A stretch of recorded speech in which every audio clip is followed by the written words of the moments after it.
There's something you're doing for 17 minutes a day that's dramatically affecting the other 23 and a half hours.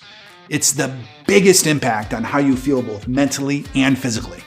And if you change how you're spending these 17 minutes, you'll change your life.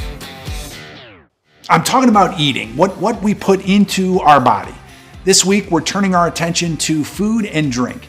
And we're going to show you how to eat in a way that's going to boost your energy, increase your muscle mass, help you lose fat, lose weight, and still enjoy your favorite foods. Welcome to week 2 of H40. And we're not just focusing on calories or macronutrients, we're exploring this energy opportunity. We're going to be talking about some super powerful stuff over the next couple of days. But first, I wanted to plant a seed in your head. Most of us know that diet and exercise are going to be the two most important parts of getting healthy. You probably know people who work out. Heck, you might even work out consistently. How many times a week? 4, 5, maybe even 6 times? I'd say that people who are hitting the gym that often are pretty committed to the process.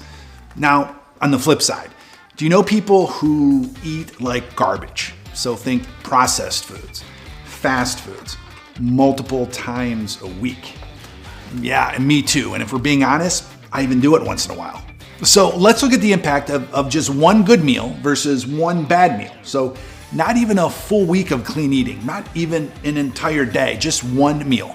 So let's say we make a great choice one time, a lean protein like chicken, steak, or fish, maybe some leafy green vegetables, asparagus, broccoli, and we could have a side of quinoa or white rice. Well, that meal, about 450 to 500 calories.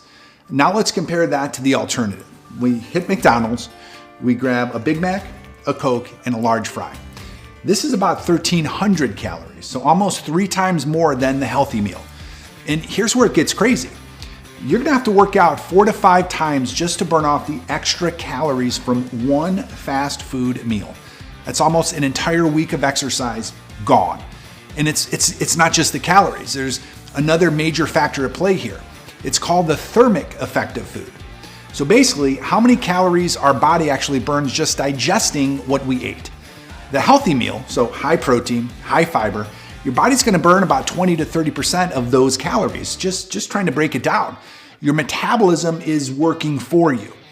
This fast food meal, processed, greasy, full of refined carbs, your body's gonna burn almost nothing digesting it.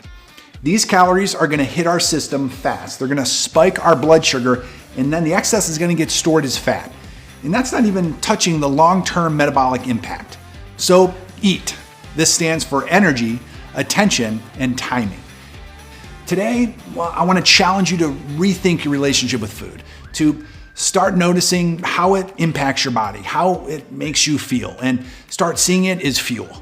So first, let's talk about energy. How do we eat for energy? Well, we're going to choose mostly whole foods, real food without ingredient labels. We're talking about regeneratively raised meats, pasture-raised eggs, fatty fish, fiber-rich vegetables, healthy fruit, and whole grains that are gonna work with us, with our body. And the beauty here is that we're gonna show you how to make all this stuff taste great. You'll actually enjoy eating healthy. And next is attention. So paying attention means we're gonna tune into how our body responds to the food that we're eating. Are we feeling sluggish and bloated after like a heavily processed meal or even a snack? Or do we experience this boost, this lift in energy when we eat stuff that's mostly whole foods? So this week, there's gonna be this super easy challenge I have for you. Just observe the immediate impact of your food choices. Take note of whether a particular meal is gonna leave you feeling strong or if it's gonna drag you down. Like when I eat something like this, a McDonald's Big Mac meal. So it tastes great, it activates the sugar and the salt senses, it's sort of that sensory happiness for a few minutes, right? It would probably take me 6 to 8 minutes to eat this whole thing. And then what happens, the next 30 to 60 minutes, my body is digesting it. So I really just start to slow down a little bit, right? And then the next few hours, I notice a very distinct sort of pit in my stomach, like I just don't feel right. And that's not even mentioning the long-term effects of all the chemicals in this food stay with me literally for days. That's why I try to avoid a daily intake of this type of food. And then that brings us right to timing. This is, I think, a completely overlooked and critical component of eating for energy. So timing isn't just about when you eat, but it's also about the order in which you're going to consume your nutrients. So if we look at science, well, there's a ton of research that indicates the sequence of our meal can affect our metabolism and our blood sugar levels. So many studies have found that if we eat our proteins and fats first, if we save the carbs for later in the meal, that it's going to reduce blood sugar spikes. There's actually a French biochemist, Jessie Inchauspé. She's demonstrated that this approach actually helps maintain a more stable energy level throughout the day. It's going to prevent these dramatic insulin surges, and it's just going to help us avoid these energy crashes and mood swings. When we manage the timing of our meals and the order in which we eat foods, we're not just fueling our body, we're optimizing our metabolic flexibility. We are allowing the body to switch efficiently between burning carbs and burning fat. And another key concept that we're introducing this week, a super exciting one, is called carb fasting.